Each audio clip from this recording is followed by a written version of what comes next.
We are following breaking news out of Haiti. The largest and most powerful earthquake in the region's history has crippled the country, measuring 7 points. We must get help because our people are dying. The situation is beyond desperate at this point. 2 747s arrived in Port-au-Prince from Israel. One loaded with medical supplies and the other with personnel, here to create the best field medicine available. This is like another world compared to the other hospital. It's just amazing.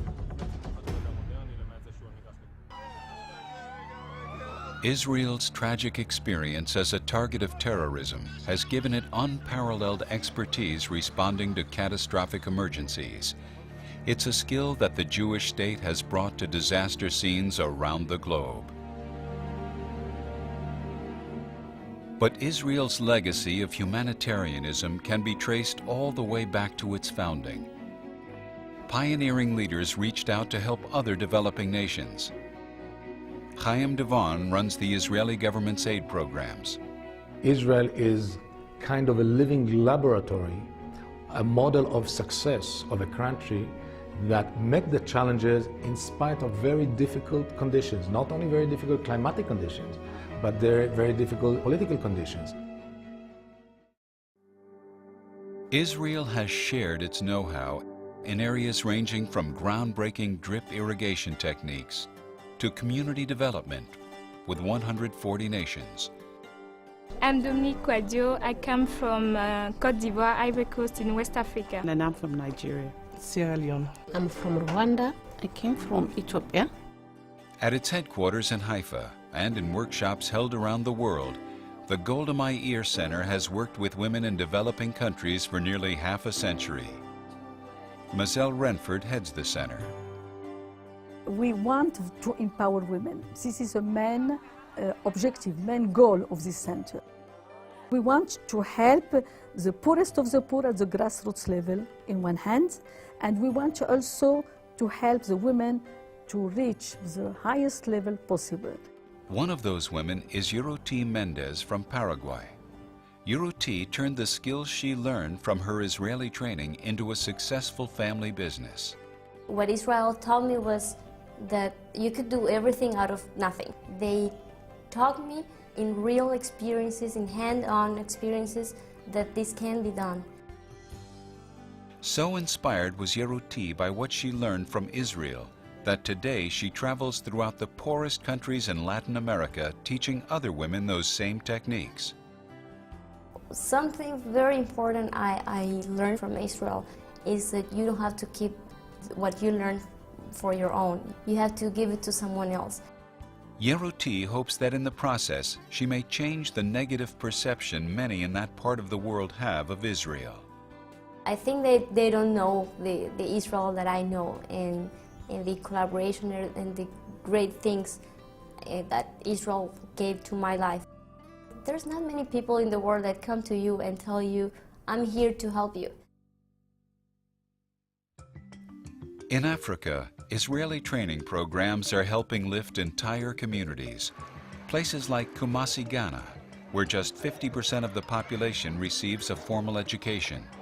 Abina Botang spearheads the educational development programs there. A lot of these kids ended up dropping out from school even before they completed the 6 years of primary education. And when you have kids dropping out of school, it means that you don't have the required manpower to be able to fill in the slots that you need to develop your country. Abina, a veteran of numerous Israeli training programs, turned once again to the Jewish state for help. I probably will have some questions. Israel has been a partner for Ghana many years, even in our colonial days. We found in Israel a group of people who had the know-how and who do not just encourage the country to just adopt, but rather to adapt whatever they learn to suit the systems within their country.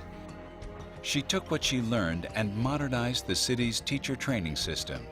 Within a short time, Kumasi's student dropout rate began shrinking. Because of the training that we have acquired from Israel, I see a very bright future for Kumasi. and the rest of the country. In Nigeria, the life expectancy for women is only 48 years. That's why Nigerian OBGYN Geraldine Mocha went to Israel for advanced medical training.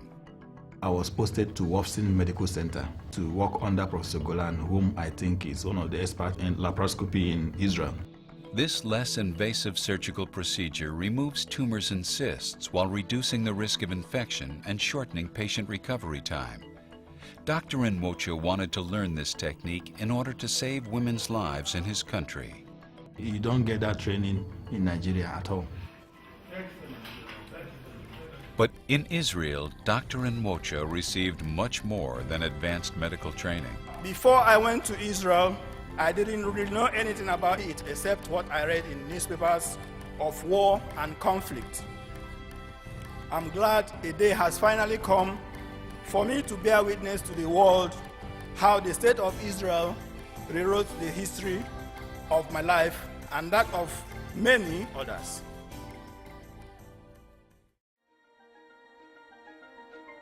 Helping other nations is an integral pillar of Israel's national identity.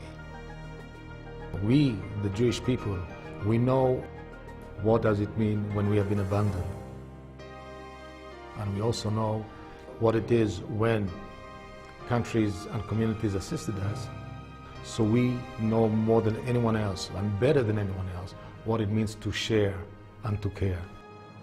For me, it's a very, very important component of our life. We should share with others what we have.